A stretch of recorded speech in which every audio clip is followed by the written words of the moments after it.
the huge growth of the art scene over the last 10 years, which is quite extreme. Just the number of galleries that have begun and the number of museums that have been created, which seems to be continuing. So it's a major art center. It's a major cosmopolitan arts center with the number of institutions and the amount of activities going on, which is really quite exciting.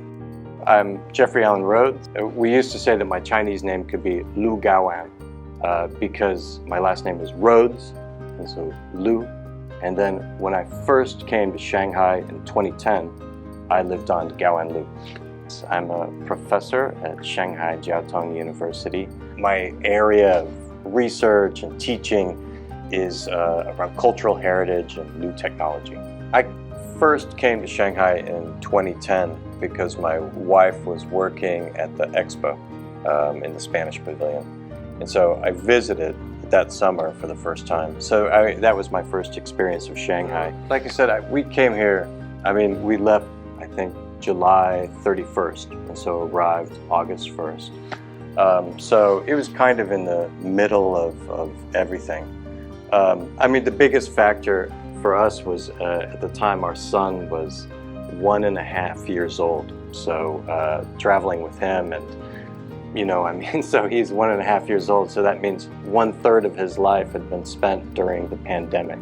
For him to be able to come to a city that was not locked down, where his grandparents and he can go to classes was really quite wonderful. And so it was great to do that in the summer and to have things open up like that.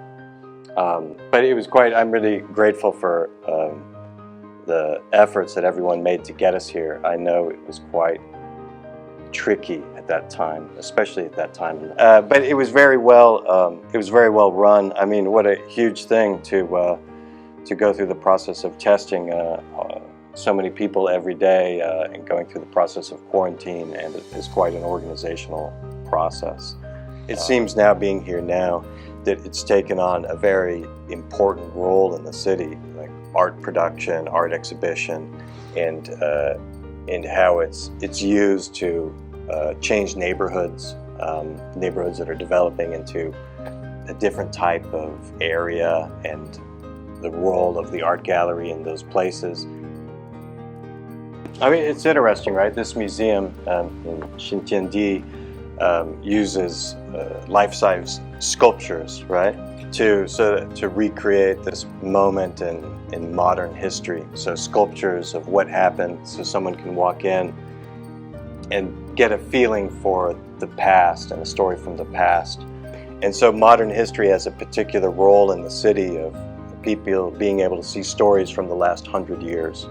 And it seems to me that museums like this serve that role in the history museum sector in Shanghai and in China, of showing these moments more recent and bringing to life some of these stories, making you sort of see them. So I see that connection between this type of work and that museum. I love Shanghai. I love Shanghai.